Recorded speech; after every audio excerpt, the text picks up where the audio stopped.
Eu sabia o nome de cada garçom que ia circular naquela festa. Sabia quantas garrafas de espumante tinham sido encomendadas, qual era o fornecedor do buffet, quanto custou cada arranjo de flores em cima das mesas. Eu sabia de tudo, mas minha esposa não sabia de nada, e foi exatamente isso que mudou tudo. Deixa eu te contar como essa noite começou. 3 semanas antes da festa, eu assinei um contrato numa sala de reunião no 22º andar de um prédio comercial no centro de São Paulo. Eram 11 da noite. A cidade lá embaixo parecia um circuito elétrico pulsando. E eu coloquei minha assinatura no papel com uma caneta emprestada do advogado, porque a minha tinha acabado de tinta. Ninguém filmou, ninguém aplaudiu. Eu fechei a pasta, agradeci a todos, peguei meu casaco e desci de elevador sozinho. Entrei no aplicativo de corrida e fui para casa. Cláudia estava dormindo quando cheguei. Eu fiquei um tempo parado na soleira do quarto, olhando para ela na penumbra, pensando se devia acordá-la.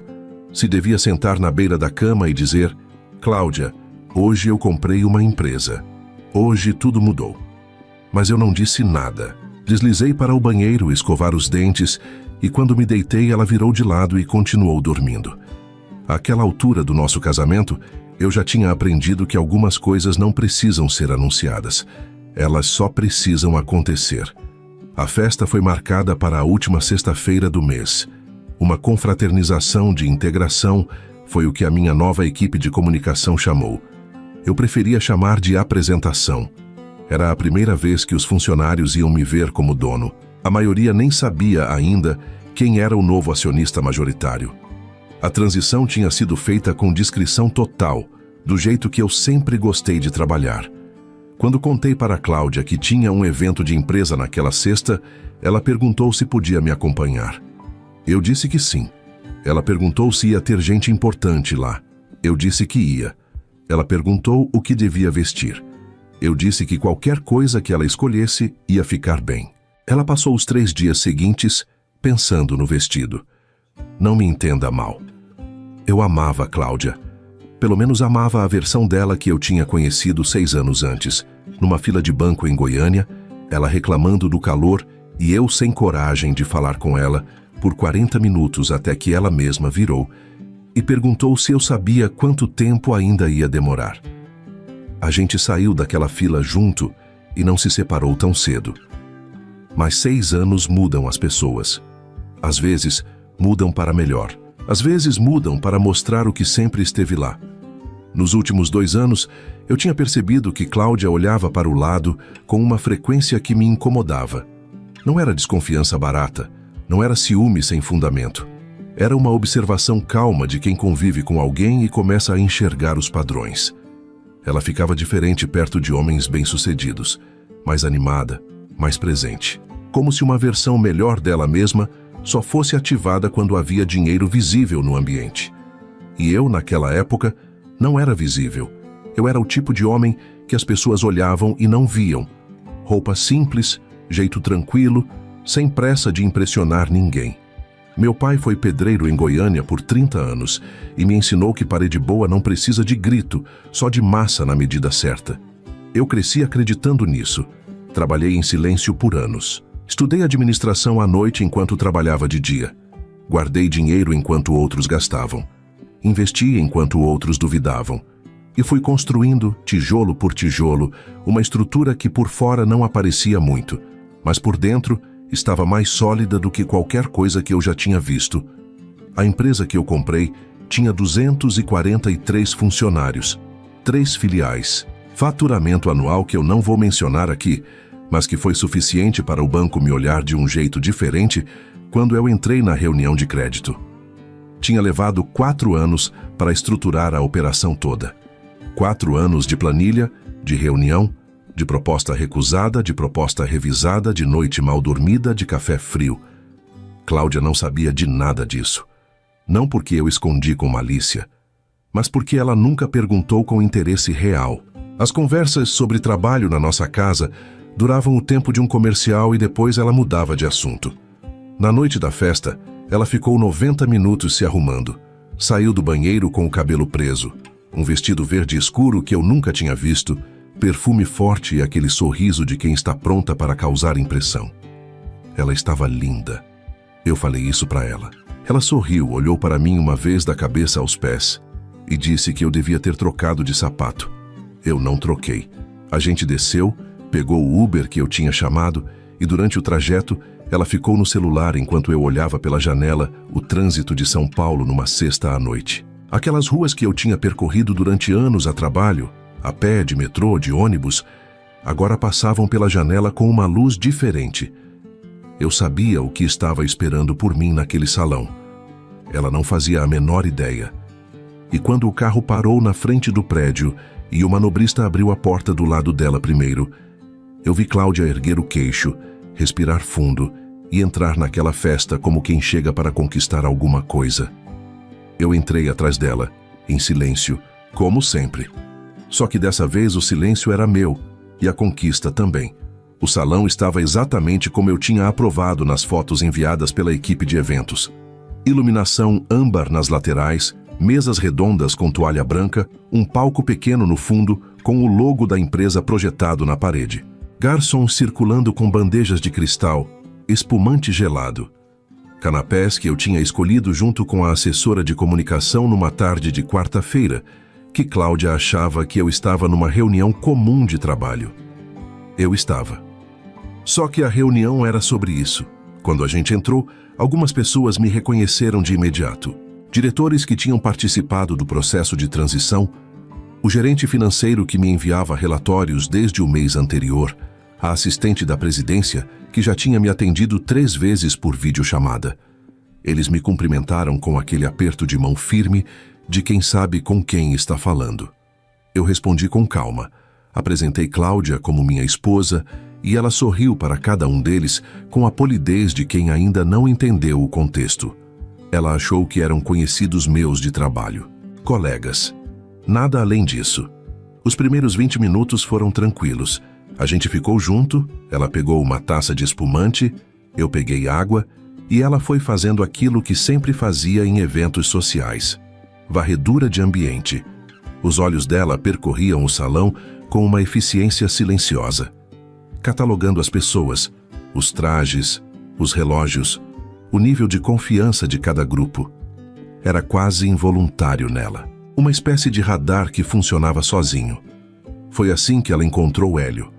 Eu não sei exatamente em que momento os olhos dela travaram nele, mas eu percebi quando o sorriso dela mudou de tom. Ficou mais largo, mais aberto, do tipo que eu não via há algum tempo, sendo direcionado para mim. Hélio Carvalho tinha 42 anos, ombros largos, terno azul marinho, que devia ter custado o que eu gastava num mês de condomínio na época em que ainda era estagiário. Ele tinha o tipo de presença que enche o ambiente antes de a pessoa abrir a boca. Voz grossa, gesto largo, aquele jeito de contar história que faz todo mundo ao redor dar risada no momento certo. Gerente comercial sênior, 6 anos de empresa. Um dos rostos mais conhecidos do time de vendas. Ele era bom no que fazia. Eu tinha lido o histórico dele. Cláudia não sabia nada disso. Para ela, Hélio era simplesmente o homem mais interessante do salão. Eu observei o momento exato em que ela se deslocou em direção ao grupo onde ele estava. Foi sutil, como essas coisas sempre são. Ela disse que ia pegar mais espumante. Eu disse tudo bem. E ela foi. Só que o bar ficava do outro lado e ela parou no meio do caminho, perto de uma mesa de frios, num ângulo que coincidiu, que conveniente, com a posição de Hélio. Alguém do grupo dele falou alguma coisa. Ela deu risada. E ficou. Eu continuei onde estava. Um diretor de operações veio me cumprimentar, me puxou para uma conversa sobre o planejamento do 2º semestre e eu participei daquela conversa com atenção genuína, enquanto com o canto do olho acompanhava Cláudia se integrando ao grupo de Hélio como se fosse um ímã encontrando metal. Em 20 minutos, ela já estava no centro do grupo. Em 30, Hélio já estava falando principalmente para ela. Em 40, os dois tinham se separado do resto e estavam numa conversa só deles, encostados na beira de uma mesa, taças na mão, aquele tipo de proximidade que não é de estranhos. Eu conheço minha esposa. Ou conhecia. E eu sabia que aquele sorriso que ela tinha no rosto naquele momento Não era o sorriso de quem está sendo educada com um desconhecido. Era o sorriso de quem está gostando do que está vendo e quer que a outra pessoa saiba disso. Foi nessa hora que um colega de diretoria, o Marcos, se aproximou de mim com 2 copos de água e um sorriso largo. Marcos tinha participado das últimas 3 reuniões de transição e tinha o hábito de falar mais alto do que o necessário. Ele chegou, me entregou um dos copos e disse em voz que carregava pelo menos 2 metros. Que bom que o novo dono veio pessoalmente. Já estava na hora de colocar um rosto nessa gestão. Novo dono. As palavras ecoaram com uma clareza incômoda no meio do burburinho do salão. Algumas pessoas próximas viraram. Alguém me reconheceu e acenou. Outro diretor se aproximou para me apertar a mão. Cláudia estava a menos de 12 metros, conversando com Hélio de costas para mim. Ela não ouviu. Ou se ouviu, não conectou. Eu sorri para o Marcos, agradeci e mantive a conversa. Mas uma parte de mim ficou presa naquele instante, fazendo uma conta silenciosa de quanto aquela cena ia custar para todo mundo envolvido. A coisa que mais me machucou não foi ela estar conversando com outro homem. Eu não sou o tipo de marido que fica vigiando a esposa num evento social. O que me machucou foi a naturalidade com que ela desapareceu. A ausência de qualquer olhar de volta para ver onde eu estava. A facilidade com que eu deixei de existir no campo de visão dela assim que um homem mais chamativo entrou em cena. Isso não acontece do nada. Isso é o resultado de um processo longo, silencioso, de uma pessoa ir deixando outra de lado em doses pequenas, quase imperceptíveis. Até que um dia você está numa festa e percebe que é invisível para quem devia te enxergar primeiro. Perto das 10 da noite, eu estava do outro lado do salão conversando com 2 investidores quando ouvi a risada de Cláudia, alta, genuína, do tipo que ela só soltava quando estava completamente à vontade. Virei o rosto discretamente. Hélio tinha acabado de dizer alguma coisa e ela tinha jogado a cabeça levemente para o lado, mão no peito, rindo. Um dos investidores ao meu lado comentou, sem saber quem era ela. Sua equipe parece bem animada esta noite. Eu concordei com um aceno de cabeça e voltei a olhar para ele. O que eu não contei para aquele investidor é que a mulher que estava rindo do outro lado do salão era minha esposa. E que o homem que a fazia rir daquele jeito era funcionário meu. Alguns minutos depois, Hélio disse alguma coisa que eu não ouvi da distância, mas vi pelo movimento dos lábios e pelo gesto que parecia uma piada sobre alguém. O grupo ao redor dele deu risada. Cláudia deu risada. E eu que estava caminhando devagar na direção deles para cumprimentar outro diretor que ficava naquela área, parei quando entendi pela reação das pessoas o tema da piada. Estava falando sobre marido sem ambição. O contexto exato eu reconstruí depois, por partes.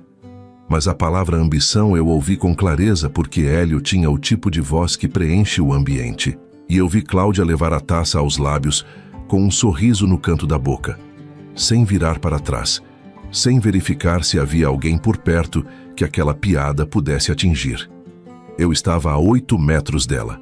Segurei meu copo, respirei pelo nariz e fiz a única coisa que fazia sentido naquele momento. Continuei andando, cumprimentei o diretor que eu ia cumprimentar e mantive a conversa como se nada tivesse acontecido, porque nada tinha acontecido ainda. A noite estava apenas começando. Tem um momento numa noite ruim em que você sente que alguma coisa vai acontecer antes de ela acontecer. É uma percepção que não vem da razão. Vem de um lugar mais fundo, mais antigo, aquele instinto que o ser humano foi construindo ao longo de milhares de anos, para reconhecer quando o chão vai ceder antes de ele ceder de verdade. Eu senti isso perto das 10h30 da noite, quando o salão já estava mais aquecido, a música tinha subido um pouco de volume, e eu estava terminando uma conversa com o gerente de RH sobre o calendário de integração do próximo trimestre. Senti e fiquei quieto, esperando. Não demorou. Cláudia apareceu pelo meu lado esquerdo com aquela expressão específica que eu tinha aprendido a reconhecer ao longo de 6 anos de casamento. Era a expressão de quando ela tinha tomado uma decisão e estava prestes a me comunicar, não a perguntar.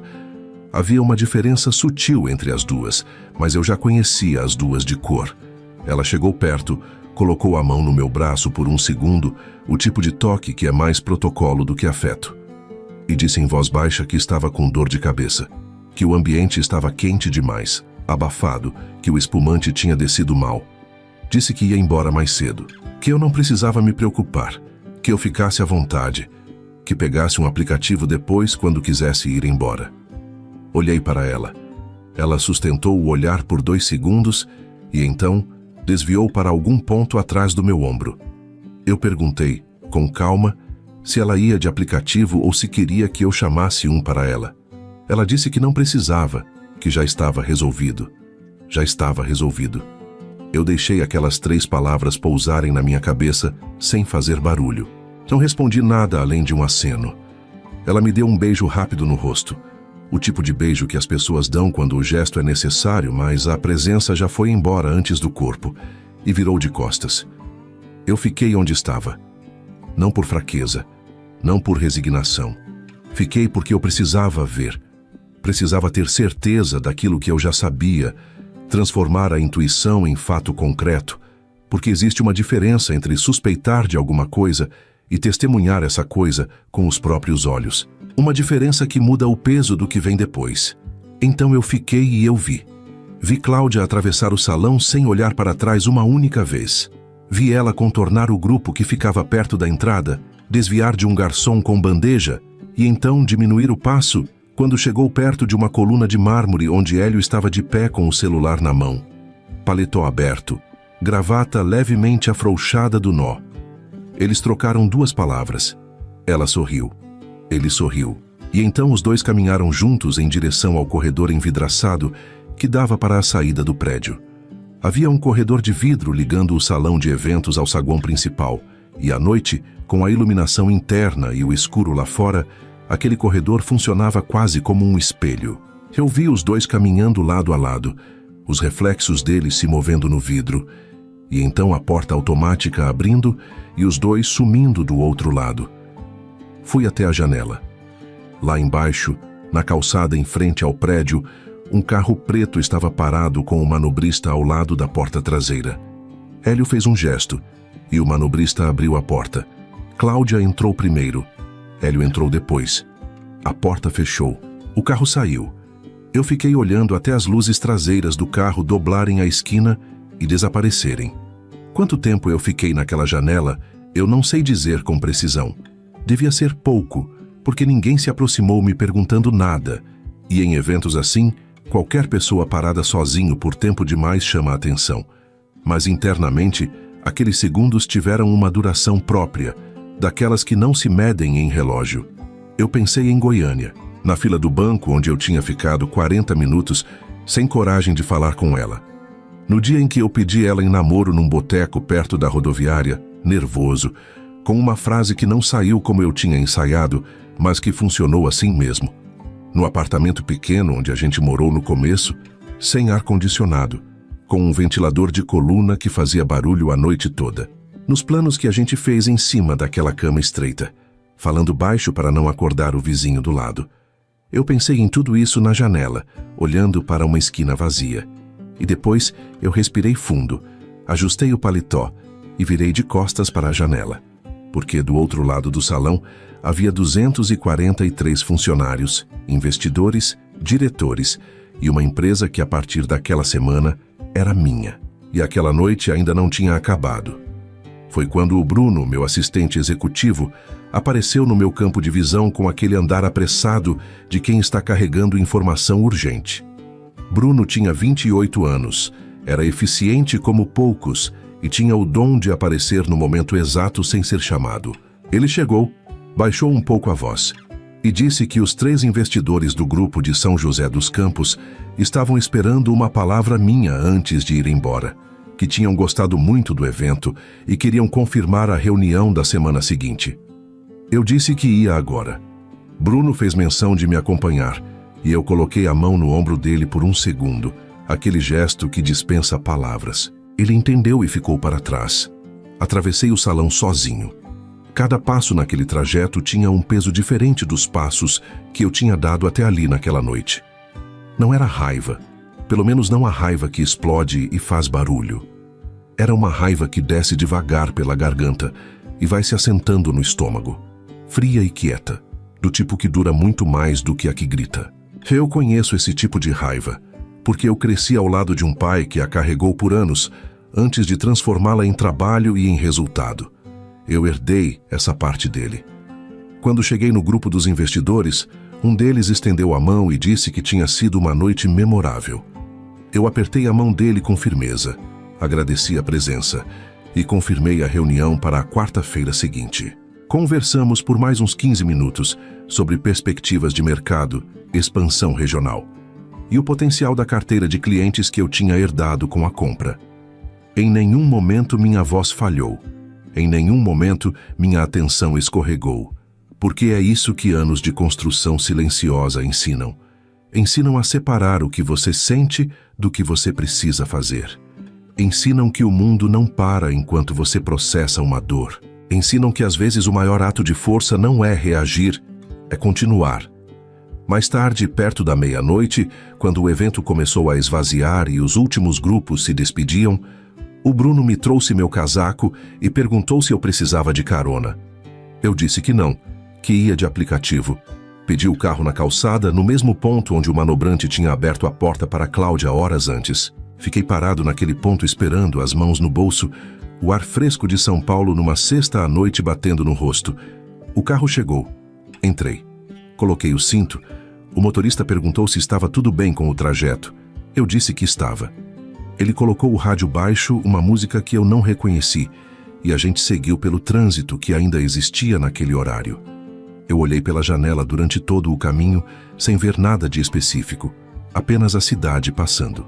As luzes, as placas, as pessoas na calçada, a vida acontecendo em todas as direções, sem saber nada sobre mim. Ninguém nunca sabe nada sobre os outros. É nisso que as pessoas erram quando subestimam alguém. Elas olham para o que está visível e concluem que viram tudo.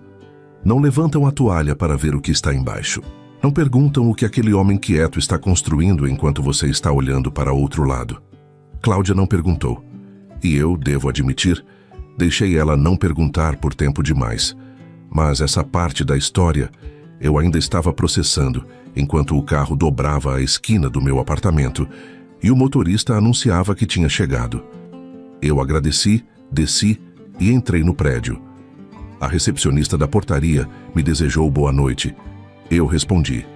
Entrei no elevador, apertei o botão do andar e, enquanto as portas fechavam, olhei para o meu reflexo no metal polido da parede interna.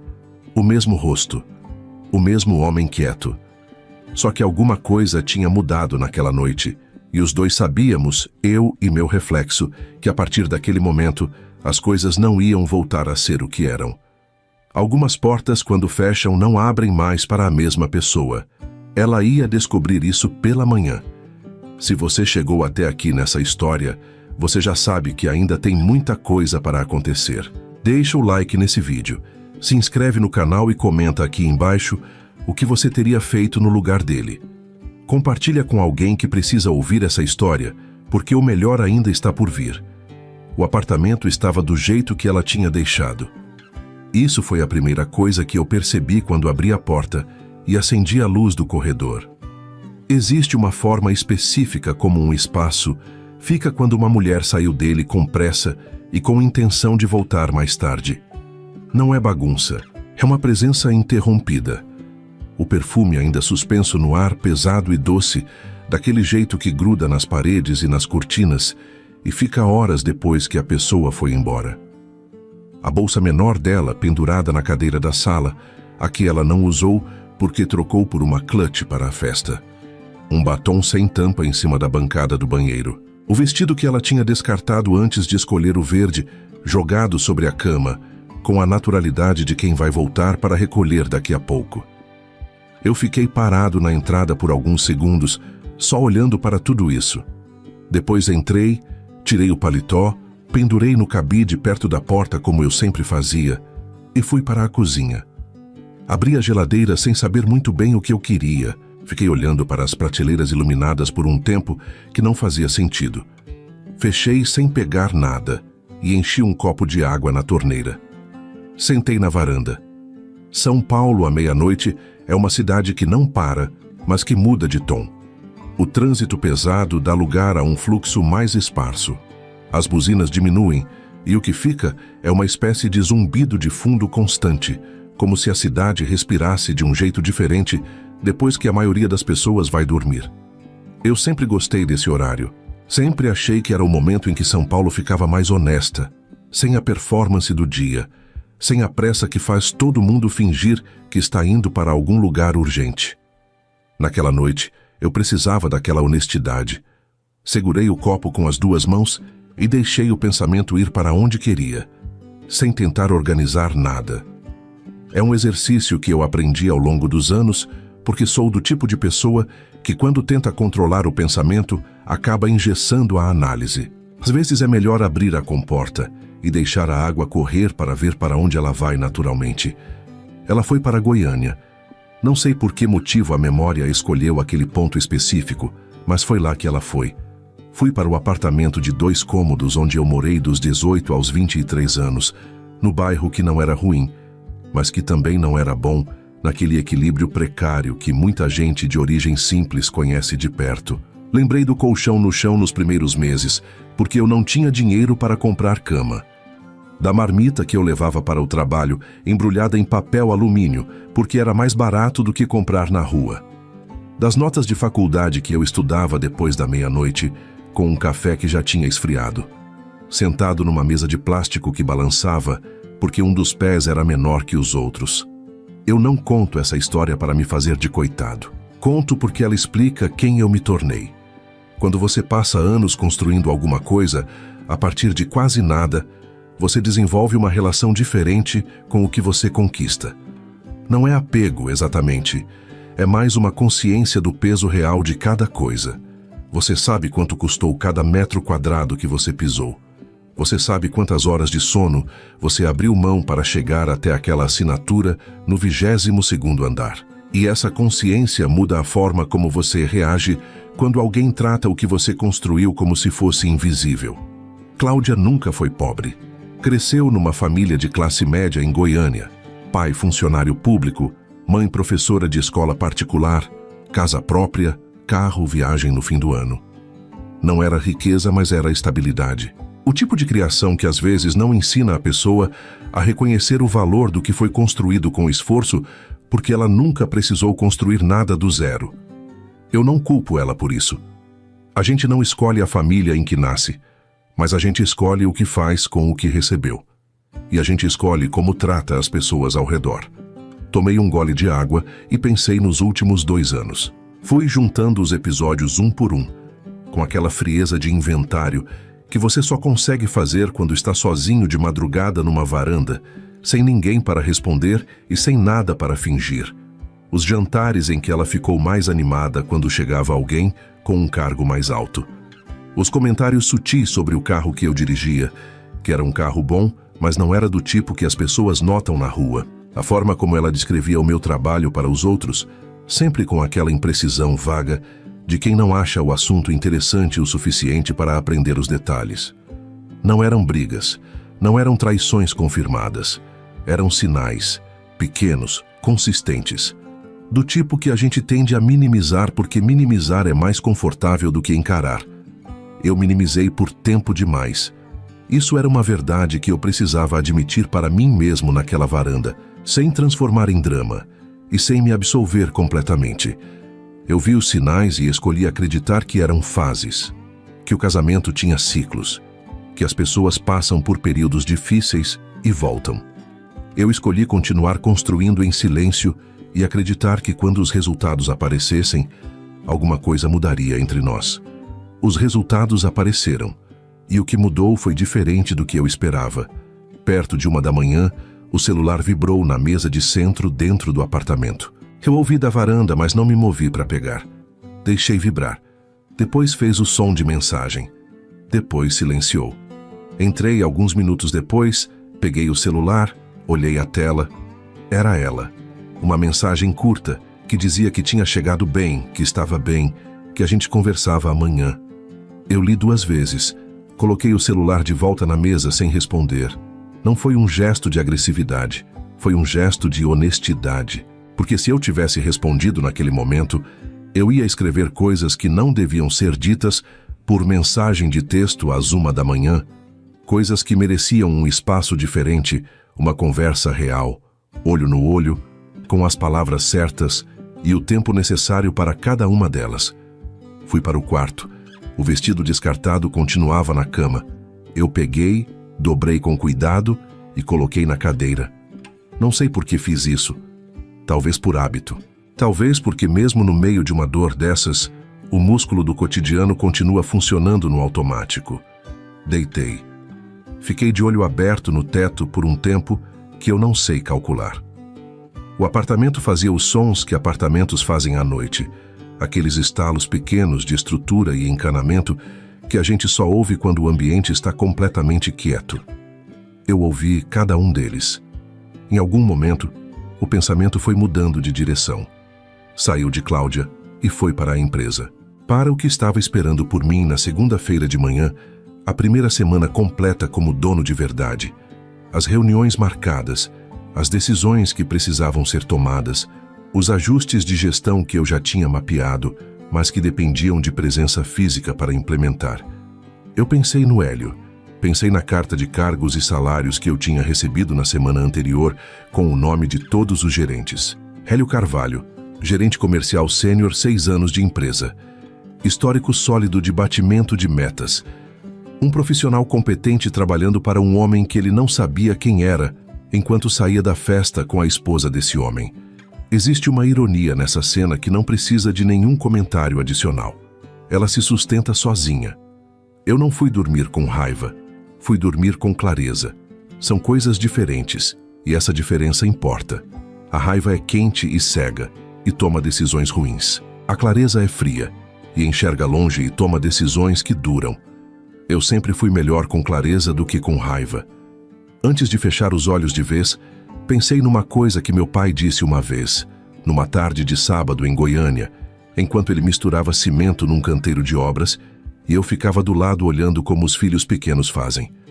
Ele disse que parede que vai durar não precisa de pressa, que a pressa racha o reboco e fragiliza a estrutura, que o segredo é saber esperar o tempo certo de cada camada secar antes de passar à próxima. Eu tinha esperado muito tempo nessa vida. Sabia esperar mais um pouco. De manhã cedo, antes mesmo do sol entrar pelo vão da janela, eu já estava acordado. Fiz café, tomei banho, me vesti com calma. Peguei o celular e fiz 2 ligações. A primeira para o síndico do prédio. A segunda para um chaveiro que eu conhecia e que atendia em qualquer horário porque eu tinha sido apresentado a ele por um sócio meses atrás. Quando desliguei o telefone, o café ainda estava quente. Eu sentei, tomei até o fim e esperei. Porque ela ia voltar de manhã, como as pessoas que saem sem avisar sempre voltam, com aquele ar de quem precisa recolher o que deixou para trás. E quando ela chegasse, a fechadura ia ser a primeira coisa a explicar que o mundo tinha mudado enquanto ela estava olhando para outro lado. Algumas lições não cabem em conversa. Às vezes, elas precisam de uma chave que não entra mais. Ela chegou às 9h17 da manhã. Eu sei o horário com precisão, porque estava sentado na mesa da sala com o notebook aberto, revisando um relatório de projeções que o diretor financeiro tinha me enviado na noite anterior. E quando ouvi o som do elevador parando no andar, eu olhei automaticamente para o relógio no canto da tela. 9h17. Anotei mentalmente sem saber direito por quê.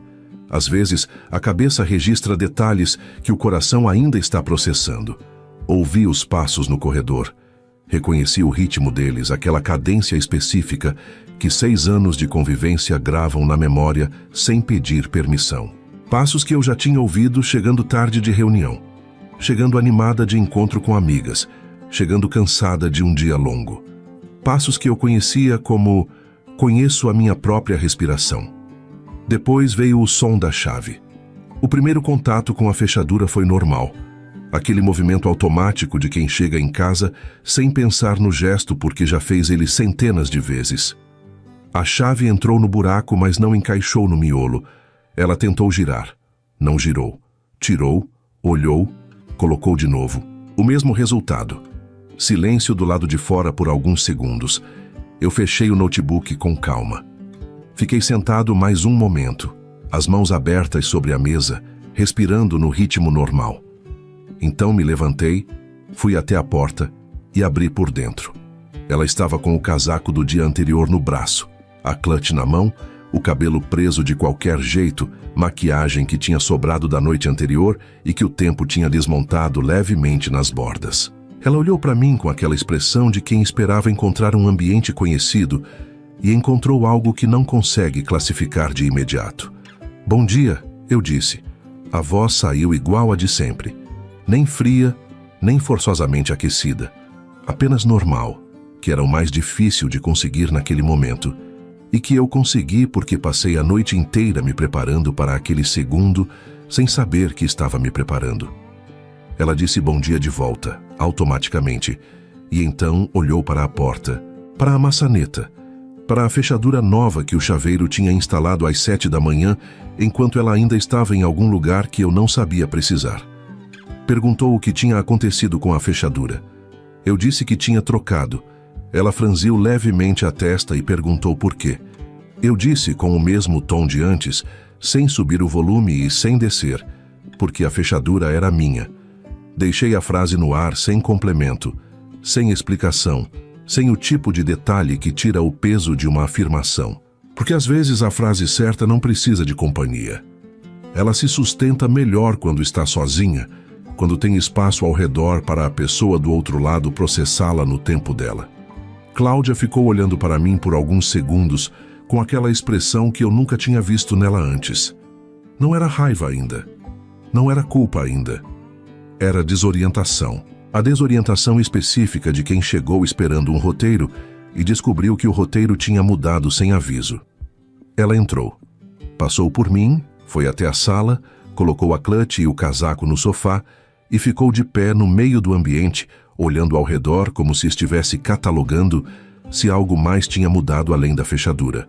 Depois virou para mim, que tinha ficado parado perto da porta sem fechar, nem abrir mais do que o necessário. E a expressão dela tinha mudado de tom. A desorientação tinha começado a dar lugar a alguma coisa mais firme. Ela perguntou o que estava acontecendo. Eu disse que ela que me dissesse. Isso tirou ela do eixo por um momento. Eu via no movimento dos olhos dela, naquele ajuste rápido de quem estava se preparando para uma conversa, e percebeu que a conversa não ia seguir o caminho que ela tinha imaginado no trajeto de volta. Ela mudou de estratégia, assumiu um tom mais neutro, quase administrativo, e disse que tinha ido embora mais cedo da festa porque estava se sentindo mal e que o Hélio tinha se oferecido para dar carona porque morava na mesma direção e que não tinha nada de mais nisso, e que ela não entendia por que eu estava agindo daquele jeito. Eu ouvi tudo sem interromper. Quando ela terminou, o apartamento ficou quieto por um tempo que devia ser de poucos segundos, mas que teve a duração subjetiva de algo muito maior. Eu estava encostado na parede do corredor com os braços cruzados, não como postura de confronto, mas porque era o lugar onde eu precisava estar naquele momento para me manter no ritmo que eu tinha escolhido para aquela conversa. Então, eu fiz a única pergunta que importava. Perguntei com calma total, sem ironia e sem acusação no tom, apenas com a objetividade de quem quer uma informação concreta. O homem que te deu carona ontem, ele sabe que trabalha para mim desde ontem de manhã? O silêncio que veio depois dessa frase foi de um tipo diferente dos anteriores. Eu vi a mudança percorrer o rosto dela como percorre uma superfície de água quando você joga uma pedra no centro. Começou nos olhos, que piscaram uma vez a mais do que o normal. Desceu para a testa, que enrugou levemente. Chegou nos lábios, que abriram 1 milímetro e não formaram palavra nenhuma. Ela ficou me olhando, e eu entendi naquele instante que ela não tinha entendido, que as palavras tinham chegado até ela, mas o significado completo delas ainda estava em trânsito, fazendo o caminho entre o som e a compreensão real. E que eu ia precisar ajudá-la a chegar lá porque havia informação que ela não tinha para montar o quadro sozinha. Então eu fui preenchendo. Fui com calma, sem pressa, com a mesma voz de antes. Disse que comprei a empresa 3 semanas atrás, que o processo de negociação tinha levado 4 meses, que a festa de ontem era de integração da nova gestão. O primeiro evento oficial com todos os funcionários desde a troca de controle acionário. Que eu era o anfitrião daquela noite. Que cada garçom, cada garrafa de espumante, cada arranjo de flores naquele salão tinha sido aprovado por mim antes da festa acontecer. Que Hélio Carvalho era gerente comercial sênior há 6 anos na empresa que agora eu era dono. Que enquanto ela estava do outro lado do salão, eu estava fechando acordo com os investidores na mesma sala em que ele tinha apresentado relatórios de vendas por anos. Cada informação eu dei no tempo certo, separada da anterior por uma pausa pequena, dando espaço para ela absorver antes de continuar. Não foi crueldade, foi respeito, na verdade. Respeito pelo peso do que ela estava recebendo e pelo tempo que qualquer pessoa normal precisa para reorganizar uma realidade inteira. Ela sentou no sofá. Não foi uma decisão consciente, eu acho. O corpo dela simplesmente foi em direção ao sofá e se sentou, como os corpos fazem quando a cabeça está ocupada demais para gerenciar a postura. Ficou olhando para o chão por alguns segundos, depois olhou para mim. Depois olhou para o chão de novo. Eu fiquei de pé no mesmo lugar esperando. Quando ela voltou a falar, a voz tinha uma textura diferente de antes. Mais baixa, mais cuidadosa, como quem está testando o peso do chão antes de cada passo. Ela disse que eu podia ter contado para ela, que ela tinha direito de saber, que aquele tipo de segredo dentro de um casamento não era justo. Eu deixei a palavra segredo pousar entre a gente por um momento. Depois disse, ainda com a mesma calma de antes, que não era segredo. Que segredo é quando você esconde alguma coisa que prejudica a outra pessoa? Que o que eu tinha feito era construir um patrimônio em silêncio, do jeito que eu sempre construí tudo na minha vida. E que, se ela tivesse perguntado com interesse real, em algum momento dos últimos 4 meses, eu teria contado. Disse que ela nunca perguntou. Não como acusação, como constatação. E a diferença entre as duas estava no tom.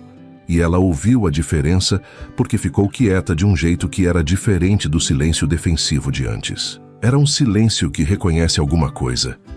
Eu peguei meu paletó do cabide perto da porta. Peguei o notebook da mesa. Coloquei o carregador na bolsa. Ela me observou fazer tudo isso sem dizer nada, sentada no sofá com a clutch no colo e o casaco ao lado, como uma pessoa numa sala de espera que não sabe ao certo para o que está esperando. Na porta, antes de sair, me virei uma última vez. Disse que tinha reunião de manhã e que voltava no início da tarde, que ela podia ficar à vontade, que a geladeira tinha comida e que quando eu voltasse a gente ia ter uma conversa de verdade, com tempo e sem pressa, porque o que precisava ser dito entre nós merecia mais do que aqueles minutos de corredor de manhã. Ela disse meu nome. Só o nome, sem complemento. Eu disse que a gente conversava mais tarde. E saí. No elevador, enquanto os andares desciam no painel luminoso, eu soltei um ar pela boca devagar. Aquele tipo de expiração que não tem nada de dramático, mas que o corpo pede quando segurou o ritmo da respiração por tempo demais. Não foi alívio exatamente. Foi mais como quando você termina de carregar alguma coisa pesada e coloca no chão e fica um segundo só sentindo o peso que saiu dos braços. O elevador abriu no térreo. O porteiro me desejou bom dia. Eu respondi e atravessei o saguão em direção à saída. Do lado de fora, São Paulo já estava em pleno funcionamento. Aquele caos organizado de metrópole em dia útil, pessoas em todas as direções, buzinas, obra na rua ao lado, cheiro de café vindo de algum lugar próximo. Eu respirei esse ar, ajustei a alça da bolsa no ombro e comecei a andar. Tinha uma empresa me esperando. E pela primeira vez em muito tempo, a única coisa que eu precisava fazer era ir até ela sem me preocupar com mais nada. Era uma sensação nova, e era boa. A reunião de manhã durou 2h30. Era uma revisão de processos com os 3 gerentes de área que eu ainda não tinha encontrado pessoalmente desde a compra, e que tinham sido convocados para aquela segunda-feira justamente para isso, para colocar rosto no nome que aparecia nos comunicados internos desde a semana anterior. Eram profissionais sérios, do tipo que chega com pasta, caderno e perguntas preparadas. Eu gosto desse tipo. Gosto porque respeito quem leva o próprio trabalho a sério e porque reunião com gente preparada rende o dobro em metade do tempo. Mas durante aquelas 2 horas e meia, em nenhum momento minha cabeça foi completamente para aquela sala. Uma parte dela ficou no apartamento. Ficou com Cláudia sentada no sofá com a Clutch no colo e aquele olhar de quem está tentando reorganizar um mapa que foi redesenhado do zero. Eu sabia que ela ia ficar pensando. Sabia que ia ligar para alguém, uma amiga, a irmã, alguém de confiança que ela usava como câmara de ressonância para as coisas que não conseguia processar sozinha. Sabia que ia abrir o celular e ficar olhando para a tela sem saber exatamente o que digitar. Eu conhecia ela bem o suficiente para saber tudo isso. E conhecia ela bem o suficiente para saber que, quando eu voltasse, a conversa não ia ser simples. Terminei a reunião, agradeci os 3 gerentes, pedi que o Bruno agendasse um encontro individual com cada um deles na semana seguinte e saí do prédio perto do meio-dia. Peguei um café num balcão de padaria a 2 quadras. Tomei de pé como meu pai sempre tomou e fui de volta para casa. Ela estava na sala quando eu entrei. Não estava mais no sofá. Estava de pé perto da janela, de costas para a entrada, olhando para a rua lá embaixo. Tinha trocado de roupa, cabelo solto, e havia uma xícara de café frio na mesa de centro, daquelas que a pessoa faz com intenção de tomar e esquece porque a cabeça vai para outro lugar. Eu coloquei a bolsa na cadeira do corredor e fui para a cozinha pegar água. Ela ouviu meus passos e virou. Eu não disse nada. Fui até a mesa, puxei uma cadeira, sentei. Coloquei o copo de água à frente e fiquei esperando porque eu tinha dito de manhã que a conversa seria quando eu voltasse e eu ia honrar isso, mas ia honrar do meu jeito, que era o jeito de quem não abre a fala quando o outro ainda está organizando o que quer dizer. Ela ficou de pé por mais alguns segundos. Depois veio para a mesa e sentou do lado oposto a mim. Começou a falar. E aí veio tudo. Veio com a velocidade e a intensidade de quem passou horas segurando, e eu deixei vir porque era necessário, porque esse tipo de represa precisa ser aberta para você poder ver o que tem dentro. Ela falou em traição de confiança, falou em segredo que divide casamento, falou em decisão importante tomada sem consulta ao cônjuge, falou no direito dela de saber das coisas que impactavam a vida dos dois. A voz foi subindo de tom gradualmente, não ao ponto do grito, mas ao ponto da tensão que deixa as palavras com bordas mais cortantes do que o normal.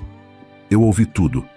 Sentado, os 2 antebraços apoiados na mesa, as mãos unidas à frente, sem interromper uma vez. Esse é um exercício que poucas pessoas conseguem fazer de verdade. Ouvir sem preparar a resposta enquanto o outro ainda está falando. Ouvir de fato, deixar cada palavra chegar e registrar antes da próxima. Eu aprendi isso em anos de negociação, de reunião difícil, de conversa com sócio em momento de crise. Aprendi que quem ouve mais do que fala sempre sai de uma conversa difícil com mais informação do que quem fala mais do que ouve. Quando ela terminou, o apartamento ficou quieto. Eu esperei mais um segundo. Depois fiz a pergunta que eu tinha guardado desde a manhã. Aquela que eu sabia que ia mudar a direção de tudo assim que saísse. Perguntei, com a voz no tom mais neutro que eu conseguia manter, se o Hélio já tinha te ligado hoje. O silêncio que veio foi diferente de todos os silêncios anteriores daquele dia. Era um silêncio que confirmava antes de qualquer palavra. Ela disse que não era o ponto. Eu disse que era exatamente o ponto. Ela desviou o olhar para a janela por um segundo, aquele gesto involuntário de quem precisa de um lugar para pousar os olhos enquanto a cabeça trabalha.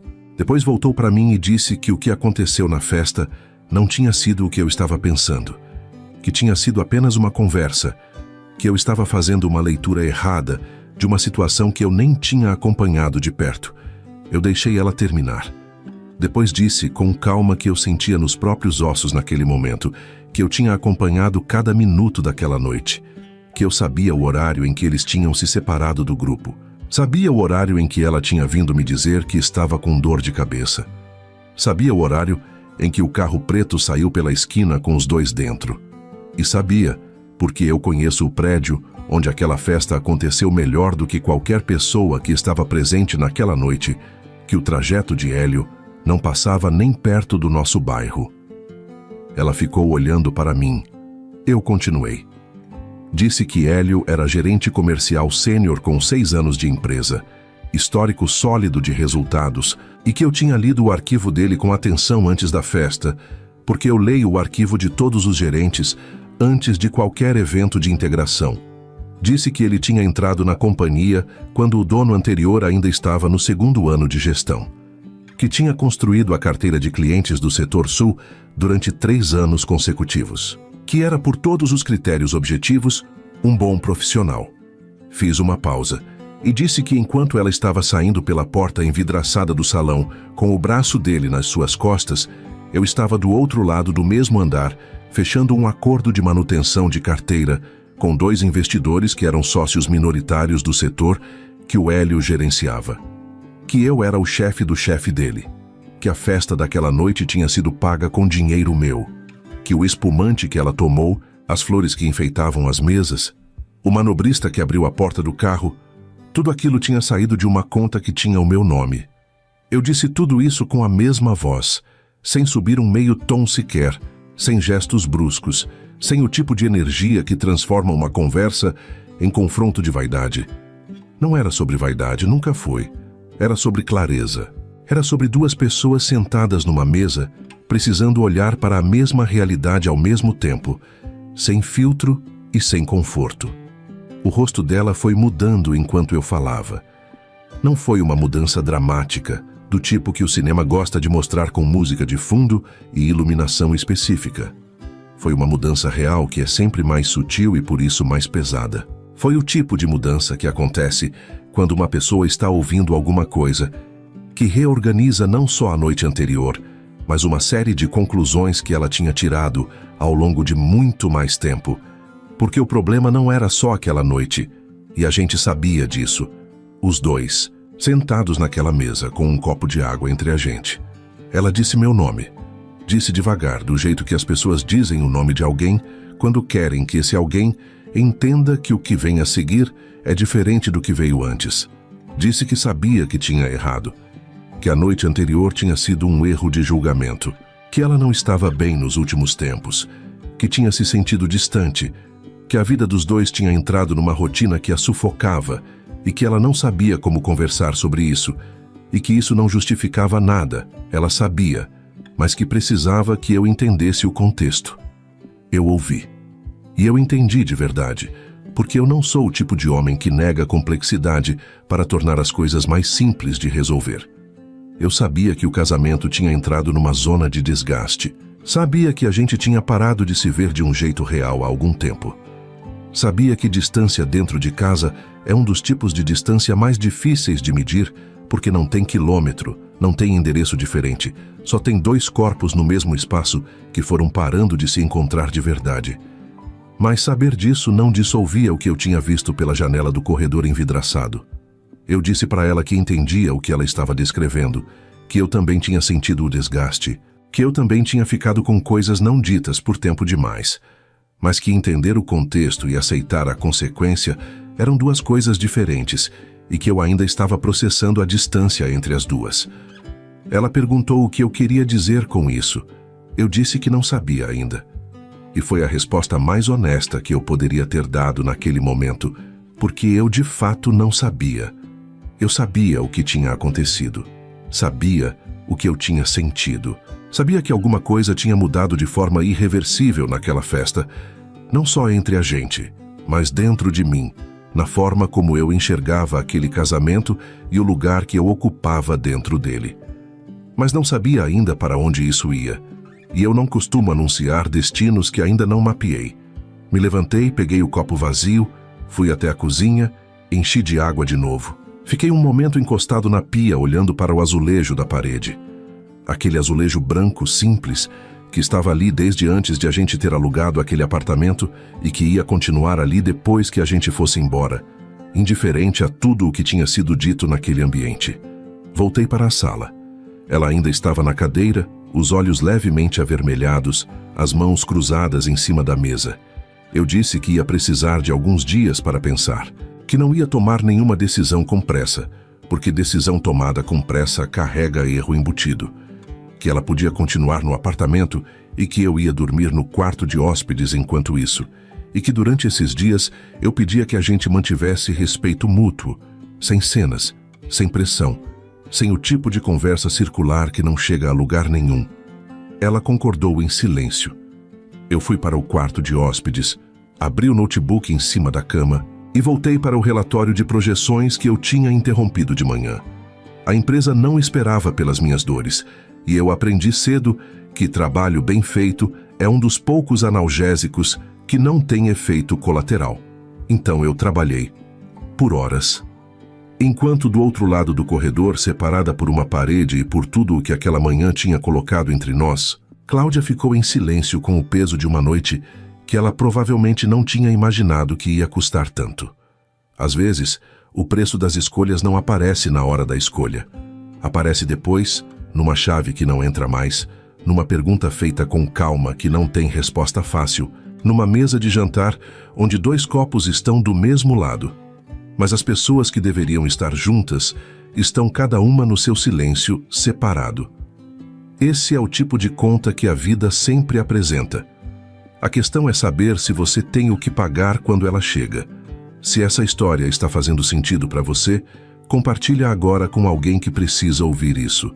Deixa o like, se inscreve no canal e ativa o sininho para não perder os próximos capítulos. Comenta aqui embaixo o que você acha que vai acontecer, porque a história ainda tem muito mais e o melhor ainda não chegou. Eu soube o que aconteceu por partes. É assim que as coisas chegam quando você está no centro de uma história, mas não está presente em todos os seus capítulos. As informações aparecem em fragmentos, trazidas por pessoas diferentes em momentos diferentes, e cabe a você juntar os pedaços na ordem certa e montar a imagem completa.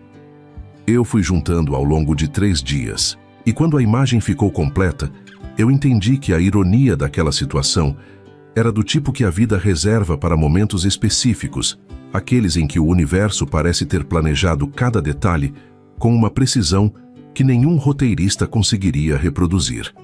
Na segunda-feira de manhã, enquanto eu estava na reunião com os gerentes de área, Hélio Carvalho chegou no escritório como chegava toda semana, de terno, passo firme, aquele tipo de presença que ele cultivava com cuidado, porque sabia que presença é parte do trabalho de quem vende. Cumprimentou as pessoas no corredor, pegou café na copa, foi para a mesa. Eu soube de tudo isso porque a Patrícia me contou. Patrícia era assistente administrativa há 4 anos na empresa, conhecia cada canto do escritório e cada dinâmica entre as pessoas com a precisão de quem observa sem julgamento e registra tudo. Ela tinha me procurado na primeira semana para se apresentar, com aquela formalidade discreta de quem quer que o novo chefe saiba que ela existe e que é confiável. E eu identifiquei nela o tipo de profissional que vale muito mais do que o cargo sugere. A gente tinha desenvolvido uma relação de respeito rápido, daquelas que não precisam de muito tempo para se estabelecer porque são baseadas em reconhecimento mútuo. Foi ela quem me ligou na terça-feira à tarde, disse que não sabia se devia me contar, mas que achou que eu precisava saber. Eu disse que agradecia a consideração e que ela podia falar. Ela falou. Na segunda-feira, durante o almoço, Hélio tinha ficado na copa com 2 colegas do comercial e tinha contado sobre a festa de sexta. Não com detalhes comprometedores, mas com aquele entusiasmo velado de quem quer que os outros percebam que alguma coisa aconteceu sem precisar dizer exatamente o quê. Tinha mencionado uma mulher que ele tinha conhecido, descrito como sofisticada, elegante, o tipo que se destaca num ambiente. Tinha dito o nome dela, Cláudia. Um dos colegas, o Fábio, que estava na empresa há 7 anos e era do tipo que sabe de tudo sem parecer que sabe, ficou quieto por 1 segundo depois de ouvir o nome. Depois perguntou com aquela cautela de quem está abrindo uma porta sem saber o que tem do outro lado. Cláudia quem? Hélio deu o sobrenome dela. Fábio colocou o garfo no prato devagar e perguntou se era a Cláudia, a esposa do Renato. Hélio perguntou quem era Renato. E foi nesse momento, segundo a Patrícia, que o ambiente da copa mudou de tom. Fábio olhou para o outro colega que estava na mesa, um olhar rápido do tipo que dispensa palavras entre pessoas que se conhecem há tempo, E então virou para Hélio e disse que Renato era o novo dono da empresa, que tinha assumido na semana anterior, que a festa de sexta tinha sido o evento de apresentação da nova gestão. Patrícia não estava na Copa naquele momento. Soube por Fábio, que contou para ela mais tarde, porque os dois tinham aquele tipo de amizade de escritório onde as coisas circulam com confiança. E Fábio tinha contado porque estava genuinamente preocupado com o que podia vir depois, não por fofoca, mas pela consciência prática de quem entende que esse tipo de situação tem consequências que vão além da vida pessoal de quem está envolvido. Eu ouvi a Patrícia até o fim sem interromper. Agradeci. Disse que ela tinha feito certo em me contar. Desliguei e fiquei um tempo com o telefone na mão, sentado na poltrona do escritório, que ainda tinha o cheiro de madeira nova dos móveis que tinham sido trocados antes da minha chegada. Pensei em Hélio naquela Copa. Pensei no momento exato em que o nome chegou até ele e a conexão foi feita. Esse tipo de momento tem uma qualidade específica que eu conheço, não porque vivi esse cenário, mas porque já estive em situações em que uma informação chega e reorganiza tudo o que veio antes dela em questão de segundos. É como quando você está olhando para um daqueles desenhos que parecem uma coisa e, de repente, seu olho encontra o ângulo certo e você vê outra coisa completamente diferente. E depois que você viu a segunda imagem, nunca mais consegue deixar de vê-la. Hélio tinha saído da festa de sexta acreditando que tinha conhecido uma mulher interessante num evento social. Tinha chegado no trabalho na segunda como se fosse uma semana qualquer. E em algum momento entre o garfo no prato e a pergunta do Fábio, a festa inteira foi sendo recontada na cabeça dele com uma informação nova que mudava o significado de cada cena. O homem quieto que estava perto da janela. O grupo de diretores que tratava esse homem quieto com uma deferência específica. A forma como as pessoas circulavam ao redor dele com aquele respeito contido de quem sabe com quem está falando. Eu imaginei Hélio saindo da Copa mais cedo do que o normal, voltando para a mesa, abrindo o computador. Imaginei ele digitando meu nome no campo de busca com aquela urgência silenciosa de quem precisa confirmar alguma coisa que já sabe, mas que ainda não quer acreditar. As fotos que apareceriam nas primeiras posições eram recentes. Da semana da compra, tinha saído uma nota num portal de negócios sobre a transação com minha foto ao lado do texto. A mesma foto. O mesmo rosto. O homem do copo de água no canto do salão. Patrícia me disse, por Fábio, que Hélio ficou parado olhando para a tela por um tempo que chamou a atenção de quem passava por perto. Que não atendeu 2 telefonemas que tocaram nesse período. Que quando finalmente saiu da paralisia, foi para pegar a jaqueta e ir ao banheiro, de onde voltou alguns minutos depois mais composto, mas com uma qualidade diferente no rosto, daquelas que as pessoas percebem, mas não sabem nomear. Eu não tenho como saber o que passou pela cabeça dele naquele banheiro, mas eu sou homem, e eu já estive em situações em que a ficha desce de um jeito que o estômago sente antes da cabeça processar. E eu imagino que aqueles minutos no banheiro da empresa, olhando para o espelho acima da pia, foram dos mais desconfortáveis que ele teve em muito tempo. Não por maldade da minha parte ao imaginar isso, mas porque entendo que existe uma justiça silenciosa em certas situações que não precisa de intervenção externa para se realizar.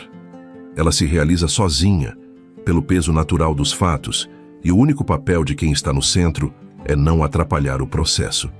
Na terça-feira, Hélio chegou mais cedo do que o normal e pediu uma reunião com o gerente de RH. Eu soube disso pelo Bruno, que tinha acesso ao calendário geral de reuniões desde que assumiu como meu assistente executivo. Bruno me mandou uma mensagem discreta, perguntando se eu queria ser informado sobre o assunto da reunião. Eu respondi que não era necessário, que o Hélio tinha o direito de usar os canais disponíveis a qualquer funcionário e que eu não ia interferir em nenhum processo interno por razões pessoais. Disse isso e quis dizer isso, porque existe um princípio que eu carrego desde os primeiros anos de gestão, que é o de não misturar o que é pessoal com o que é profissional, quando essa mistura beneficia apenas quem está no poder. Eu podia ter convocado Hélio para uma reunião na segunda-feira de manhã, podia ter usado o peso do cargo para criar um ambiente de desconforto institucional que seria absolutamente desproporcional ao que eu tinha o direito de fazer dentro da empresa. Não fiz nenhuma das duas coisas. O que aconteceu entre ele e Cláudia naquela noite era uma questão que dizia respeito ao meu casamento, não à empresa, e eu ia tratar cada coisa no espaço que ela merecia. Na quarta-feira, Hélio não veio trabalhar. Atestado médico comunicou por e-mail para a equipe. Na quinta-feira ele voltou, mas segundo Fábio chegou diferente, mais quieto, menos o tipo de presença que enche o ambiente antes de abrir a boca. Fez o trabalho, cumpriu as reuniões, foi embora no horário. Eu não cruzei com ele em nenhum momento daquela semana, não por desvio intencional, mas porque minha rotina naquele período estava concentrada em reuniões de planejamento nos andares superiores e o comercial ficava 2 andares abaixo. São Paulo é uma cidade onde é possível 2 pessoas dividirem o mesmo prédio por semanas sem se encontrar nos corredores, mas eu sabia que o encontro ia acontecer em algum momento. As estruturas de gestão criam esses encontros inevitavelmente, em apresentação de resultados, em reunião geral, em algum corredor de passagem, numa manhã qualquer.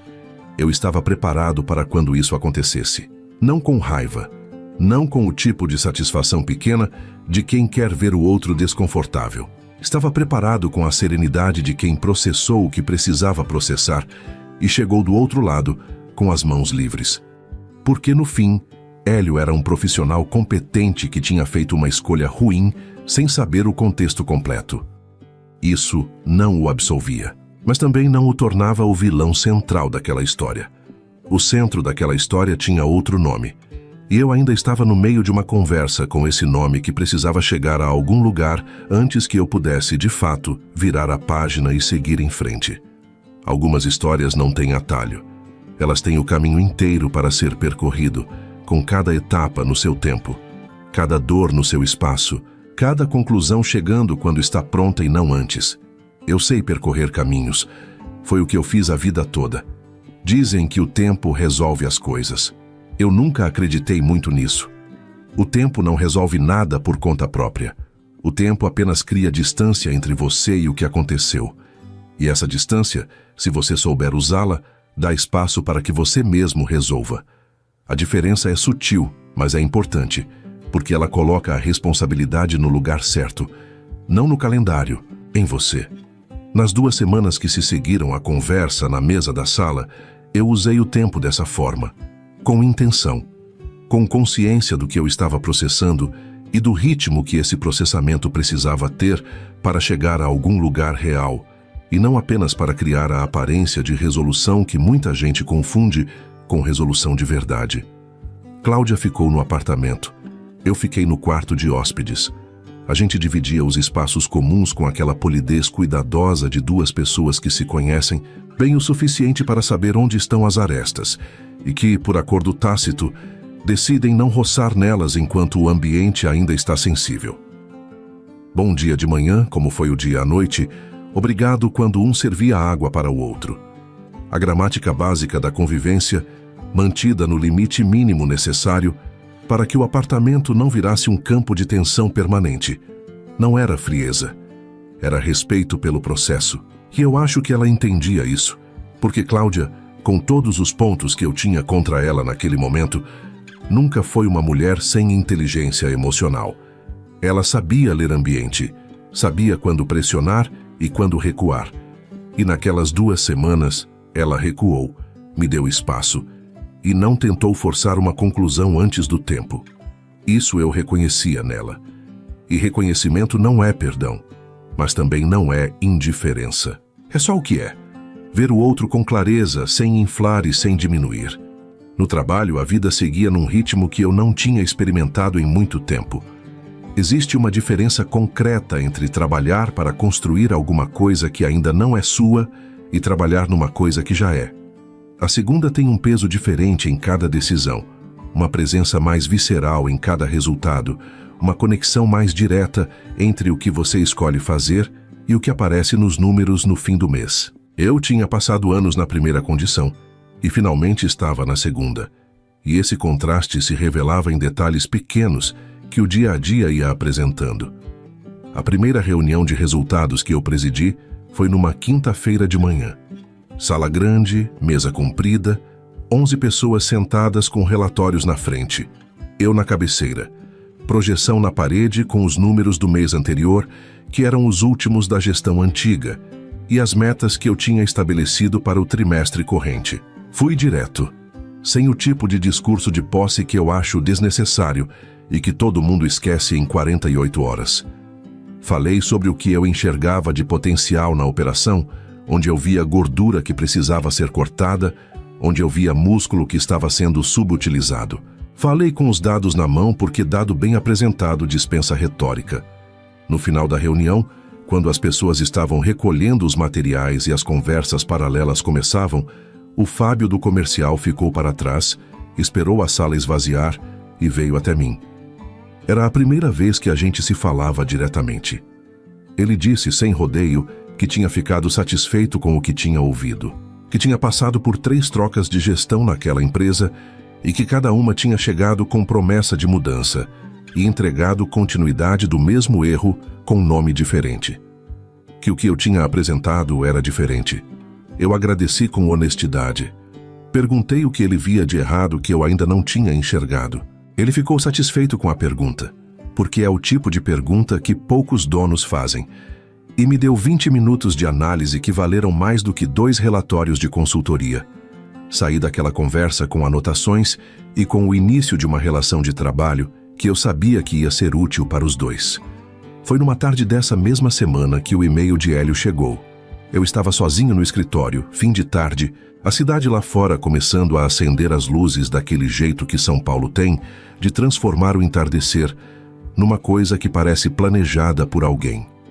O e-mail tinha assunto formal, linguagem cuidadosa, o tipo de texto que a pessoa escreve e reescreve várias vezes antes de apertar enviar. Ele pedia desligamento voluntário a partir do fim do mês, sem especificar motivo, além de oportunidade de carreira em outra empresa, que era a frase que todo mundo usa quando o motivo real é alguma coisa que não cabe numa linha de formulário. Eu li uma vez, depois li de novo. Fiquei um momento olhando para a tela sem fazer nada. Então abri o sistema de RH, localizei o arquivo dele, revisei o histórico de metas dos últimos 6 anos, o registro de clientes que ele tinha construído, os contratos que passaram pela carteira dele.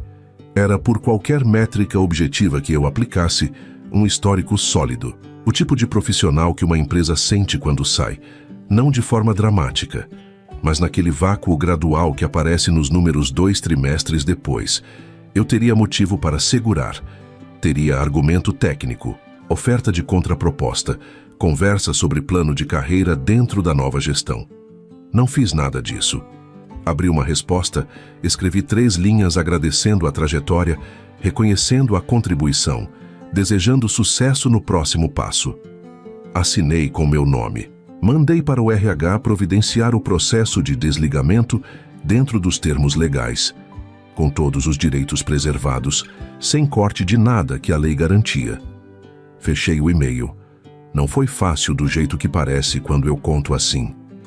Houve um momento, antes de apertar enviar, em que uma voz pequena dentro de mim sugeriu que eu estava sendo generoso demais com alguém que não tinha merecido generosidade. Eu ouvi essa voz. Considerei o que ela estava dizendo. E depois respondi para ela internamente que o desligamento com dignidade não era um presente que eu estava dando ao Hélio. Era um padrão que eu estava estabelecendo para mim mesmo, para o tipo de gestor que eu queria ser, para a cultura que eu queria construir naquela empresa. Misturar o peso de uma noite pessoal com a decisão profissional seria um erro que eu ia carregar depois. E eu não carrego erro evitável. Então deixei ir. Do lado de casa as coisas foram chegando a um ponto que eu tinha sabido, desde o início, que chegaria. Não era questão de si, era questão de quando e de como. Numa noite de sexta-feira, quase 3 semanas depois da festa, eu estava na varanda com o mesmo copo de água de sempre, quando Cláudia abriu a porta de vidro e veio sentar na cadeira do lado. Ficamos um tempo em silêncio olhando para a cidade. Não era um silêncio ruim. Era o tipo que acontece entre pessoas que têm muito a dizer e estão escolhendo por onde começar. Ela começou. Disse que tinha pensado muito, que tinha conversado com a irmã, com uma psicóloga que ela tinha procurado na semana anterior. que estava enxergando coisas em si mesma que antes não conseguia ou não queria enxergar. Disse isso sem drama, com aquela sobriedade de quem chegou a uma conclusão depois de um processo real, não de quem está desempenhando arrependimento para conseguir um resultado específico. Eu ouvi com atenção. Quando ela terminou, eu disse o que eu tinha chegado a dizer depois de 3 semanas dentro da minha própria cabeça. Disse que eu também tinha olhado para coisas que preferia não olhar, que o casamento tinha entrado em colapso antes daquela festa e que a festa tinha sido apenas o momento em que o colapso ficou visível demais para continuar sendo ignorado. Disse que eu tinha responsabilidade nesse processo também, não pela escolha que ela fez naquela noite. Essa era dela inteiramente, mas pelo silêncio que a gente tinha construído junto ao longo de tempo demais. Ela perguntou se havia caminho. Eu fiquei em silêncio por um momento genuíno, não calculado, mas do tipo que precisa do seu tempo antes de chegar a uma resposta honesta. Disse que eu não sabia ainda, que eu não ia dizer que sim para não decepcionar, e não ia dizer que não para não fechar uma porta antes de ter certeza de que ela precisava ser fechada, que eu precisava de mais tempo, que algumas coisas, quando quebram, podem ser reconstruídas mais fortes do que eram, e outras, quando quebram, revelam que a estrutura original já não servia mais para o que as pessoas tinham crescido e se tornado. Que eu ainda não sabia em qual das duas categorias o nosso casamento se encaixava. Ela disse que entendia, e pela primeira vez em semanas, eu achei que ela estava sendo completamente verdadeira. Ficamos mais um tempo na varanda, a cidade pulsando lá embaixo, indiferente como sempre, aquele zumbido constante de metrópole que não para ninguém. Eu pensei no quanto aquela mesma varanda tinha sido palco de tantas noites diferentes ao longo dos anos que a gente morou ali. Noites boas, noites difíceis, noites de silêncio bom e noites de silêncio ruim. E pensei que às vezes o lugar onde você está não muda, mas o que você vê quando olha para ele muda completamente. São Paulo continuava igual. Eu, não. Algumas coisas que passam pela gente deixam uma marca que não é necessariamente de destruição. Às vezes, é de definição. Como se a experiência tivesse esculpido um contorno que antes era impreciso e agora estava nítido, firme, reconhecível. Eu sabia quem eu era naquela varanda de um jeito que não sabia antes daquela festa. E esse saber, por mais que tivesse custado, era meu.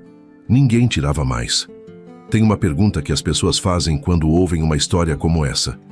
Fazem com curiosidade genuína, às vezes com aquela urgência de quem quer a resposta rápida para poder encaixar a situação numa categoria conhecida e seguir em frente. A pergunta é sempre alguma variação da mesma coisa. Você perdoou? Eu aprendi que essa pergunta, do jeito que costuma ser feita, carrega uma premissa que nem sempre é verdadeira. Ela pressupõe que perdoar é uma decisão binária, que existe um momento específico em que você vira uma chave e passa do estado de não perdoou para o estado de perdoou, e que esse momento é o ponto de chegada de tudo, como se a história fosse uma equação e o perdão fosse o resultado final que zera o problema. Não é assim que funciona, pelo menos não para mim. O que eu entendi naquelas semanas que se seguiram à festa é que perdoar não é um evento. É um processo. E processo tem ritmo próprio. Não obedece calendário, não pode ser forçado sem virar outra coisa. Uma performance de resolução que não tem nada de resolvido por dentro. Eu precisei aprender a diferença entre soltar o peso e fingir que o peso não existe. São gestos opostos, que de fora podem parecer parecidos, mas que por dentro são completamente diferentes. Eu soltei. Não de uma vez. Não numa tarde específica com hora marcada. Fui soltando em partes, ao longo de dias, em momentos que às vezes eram os mais banais possíveis. Num café tomado sozinho antes de uma reunião, numa caminhada sem destino no fim de semana pelas ruas do bairro, num momento de silêncio no escritório quando o computador estava aberto, mas os olhos estavam no horizonte além da janela.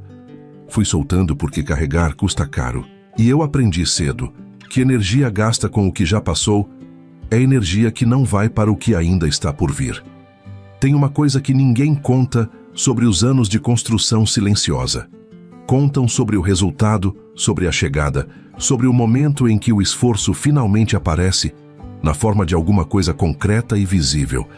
Mas não contam sobre o que aqueles anos fazem com a pessoa por dentro. O que eles ensinam, o que eles moldam, o que eles tiram e o que eles deixam no lugar. Eu cresci num ambiente onde reclamar era luxo, que a família não tinha tempo de sustentar.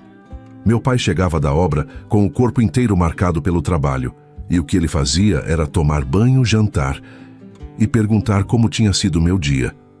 Não porque ele não tivesse coisas pesadas para processar, mas porque ele tinha entendido, de um jeito que não era filosófico nem intelectualizado, apenas vivido, que o peso que você carrega em silêncio não some, mas também não aumenta.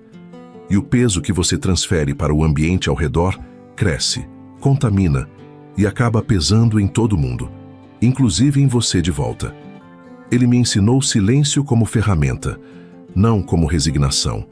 Essa distinção passou anos dentro de mim sem que eu soubesse nomeá-la. Eu vivia ela, praticava ela, mas não tinha as palavras certas para explicar para os outros, e às vezes nem para mim mesmo, porque eu reagia às coisas do jeito que eu reagia. Porque eu não explodia quando a situação parecia pedir explosão. Porque eu continuava construindo quando o ambiente ao redor sugeria que não havia muito o que construir. Porque eu preferia esperar com clareza a agir com raiva.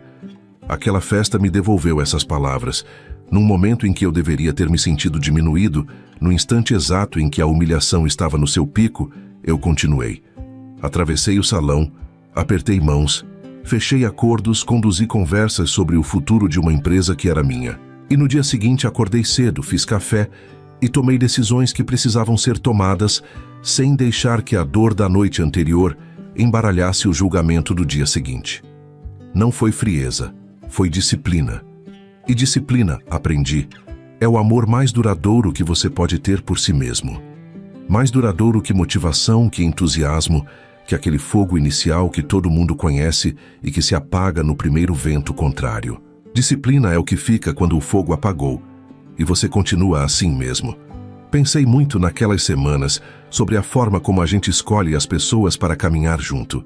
Existe uma ilusão muito comum, e eu fui vítima dela por tempo suficiente para conhecê-la bem, que é a de que amor genuíno vence qualquer incompatibilidade, que se os dois querem estar juntos, o resto se resolve, que as diferenças de valores, de visão, de forma de encarar a vida, podem ser negociadas ao longo do tempo, a partir de uma base de afeto.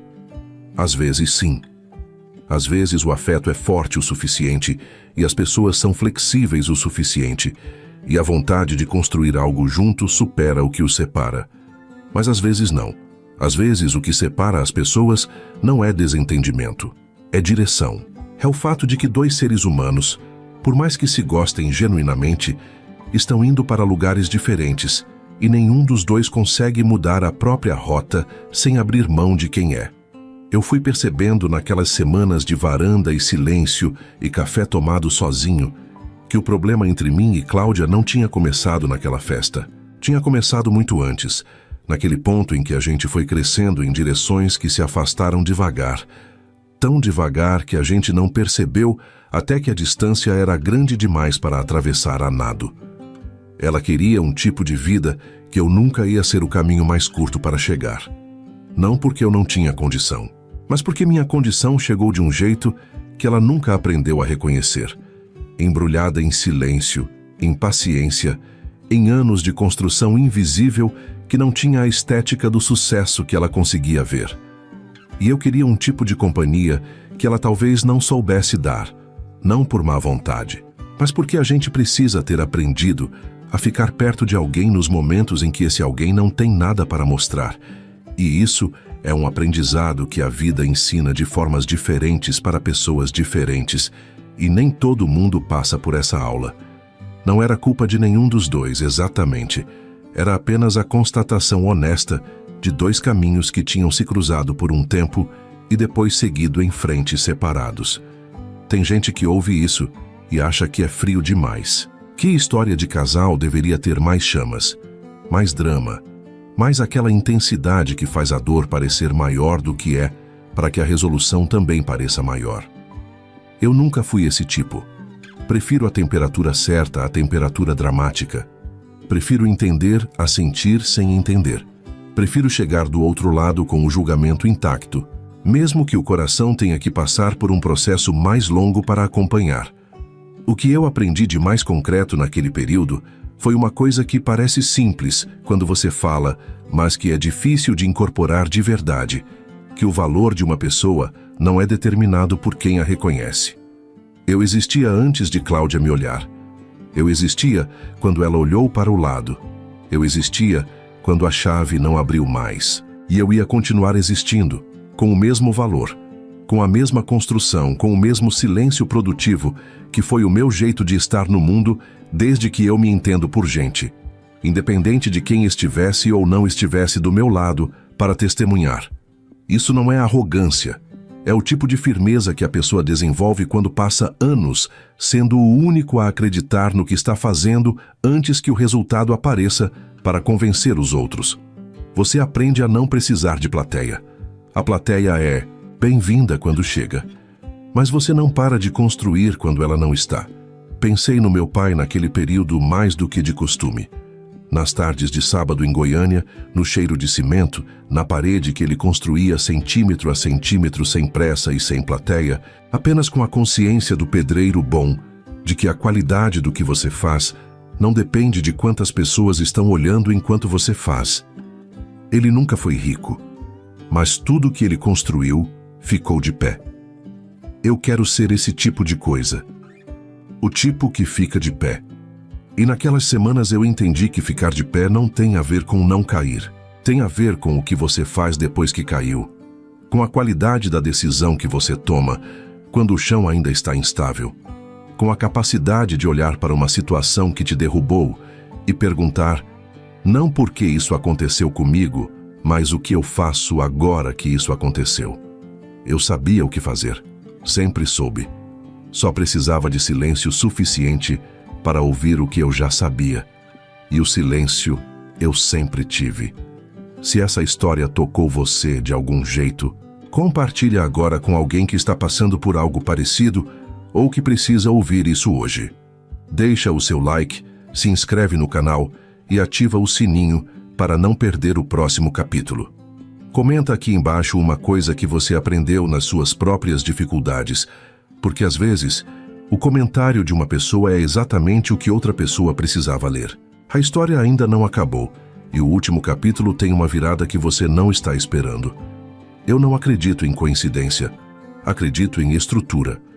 Acredito que a vida tem uma lógica própria, que a gente só consegue enxergar quando olha para trás com distância suficiente, quando os pontos já estão todos no papel e você pode traçar a linha que os conecta. No momento em que as coisas estão acontecendo, parece caos, parece acaso. Parece que o universo está jogando dados sem critério nenhum. Mas depois, quando a poeira baixa e você se senta para olhar para o que ficou, a lógica aparece com uma clareza que às vezes chega a ser desconcertante. Foi o que aconteceu numa manhã de terça-feira, 6 semanas depois da festa. Eu estava na sala de reuniões do 10º andar, quando o Bruno entrou com uma pasta fina, e um olhar que eu aprendi a reconhecer como o olhar de quem está carregando uma informação que não sabe bem como entregar. Ele colocou a pasta na minha frente, disse que era o material da nova consultora que começava naquela semana, recomendada por um headhunter de alto nível que trabalhava com a empresa havia anos, perfil sênior, especialidade em reestruturação de processos comerciais. Exatamente o que eu tinha pedido 3 semanas antes, quando decidi que aquela era a lacuna mais urgente da nova gestão. Eu abri a pasta. A foto estava no canto superior direito do currículo, do jeito que os currículos executivos costumam ter, pequena, profissional. Aquele tipo de foto com fundo neutro e expressão de competência calibrada. Eu olhei para a foto por um segundo. Fechei a pasta. Olhei para o Bruno, que estava de pé do outro lado da mesa, com aquela postura de quem está esperando uma reação, sem saber qual reação esperar. Perguntei se ele sabia. Ele disse que tinha descoberto quando processou o contrato na tarde anterior, e que não sabia se devia me avisar antes ou se era melhor eu ver na hora. Eu disse que ele tinha feito certo em não me avisar antes, porque se ele tivesse me avisado antes, eu teria tido tempo de decidir com a cabeça. E essa era uma situação que eu precisava encontrar do jeito que ela veio, sem preparação, para saber o que eu sentia de verdade quando o momento chegasse. O que eu senti foi menos do que eu esperava. E isso me disse mais sobre onde eu estava do que qualquer reflexão que eu tivesse feito nas semanas anteriores. Cláudia entrou na sala de reuniões às 10 da manhã com o mesmo passo que eu conhecia, aquele que ela tinha quando estava em modo profissional. Diferente do passo de casa, mais firme, mais construído. Traje executivo, cabelo preso, uma pasta debaixo do braço e o tipo de postura de quem passou anos aprendendo a entrar em ambientes desconhecidos sem deixar o desconforto aparecer na superfície. Ela era boa nisso. Sempre foi. A sala tinha 8 pessoas além de mim. 3 gerentes de área, 2 analistas sênior, o Bruno, o diretor financeiro e agora ela. Ela entrou, percorreu o ambiente com os olhos num gesto rápido de reconhecimento e então me encontrou na cabeceira da mesa. Parou. Foi uma fração de segundo. Menos do que qualquer outra pessoa na sala teria conseguido perceber. Mas eu conheço cada microexpressão daquele rosto há 6 anos. E eu vi. Vi o instante exato em que o ambiente conhecido se tornou completamente diferente. Em que a equação que ela tinha montado para aquela manhã foi recalculada em tempo real. Ela não deixou aparecer. Compôs o rosto num segundo, retomou o passo e foi para a cadeira que o Bruno indicou do lado direito da mesa, 3 posições à minha esquerda. Eu disse bom dia para a sala. Apresentei a pauta da reunião. Contextualizei o trimestre, os números, os objetivos do trabalho de consultoria que estava sendo incorporado. Falei sobre a nova profissional que entrava naquela semana, agradeci a presença e passei a palavra para ela se apresentar. Ela se apresentou, com a voz firme, com os termos técnicos certos, com a precisão de quem domina o próprio campo de atuação. Falou sobre metodologia, sobre histórico de projetos, sobre o diagnóstico inicial que ela já tinha começado a esboçar a partir dos materiais que recebeu antes de começar. Era boa. Eu sabia que era boa. Sempre soube. A reunião durou 50 minutos. Em nenhum momento ela perdeu o fio.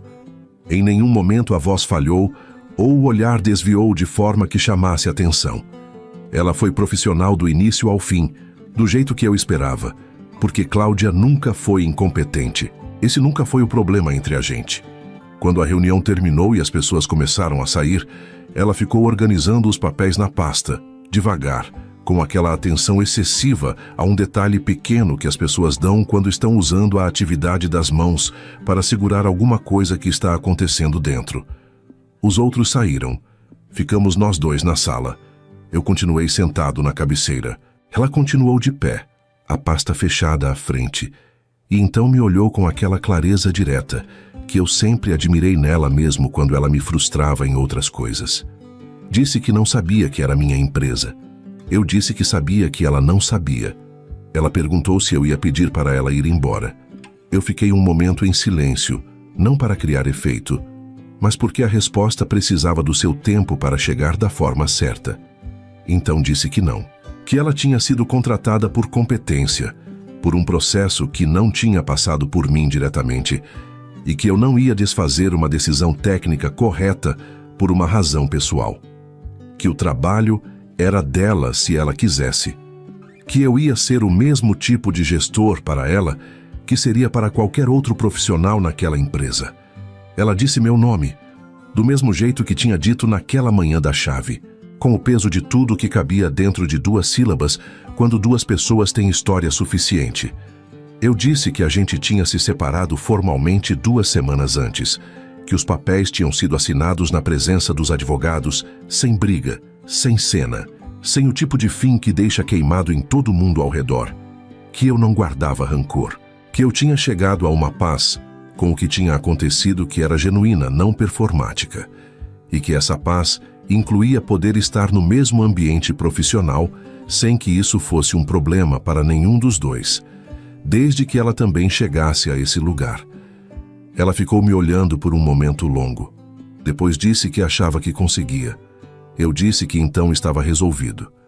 Peguei minha pasta, levantei e fui em direção à porta. Antes de sair, me virei uma última vez. Não por drama, mas porque havia uma coisa que eu queria dizer e que não era raiva nem ironia. Era apenas verdade do tipo que você só consegue dizer quando não está mais dentro da dor. Disse que ela era muito competente, que sempre foi, e que eu esperava que dessa vez ela direcionasse essa competência para alguém que soubesse reconhecê-la desde o início, sem precisar que ele chegasse na cabeceira de uma mesa para que o valor dele ficasse visível. Ela não respondeu, mas eu vi, no canto dos olhos dela, uma umidade rápida que ela conteve antes de virar o rosto para o lado. Saí da sala.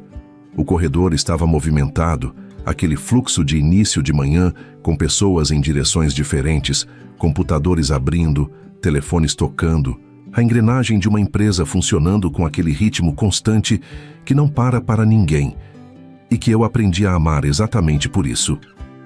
Fui até a janela do corredor. São Paulo lá embaixo, como sempre. Densa, barulhenta, indiferente, viva.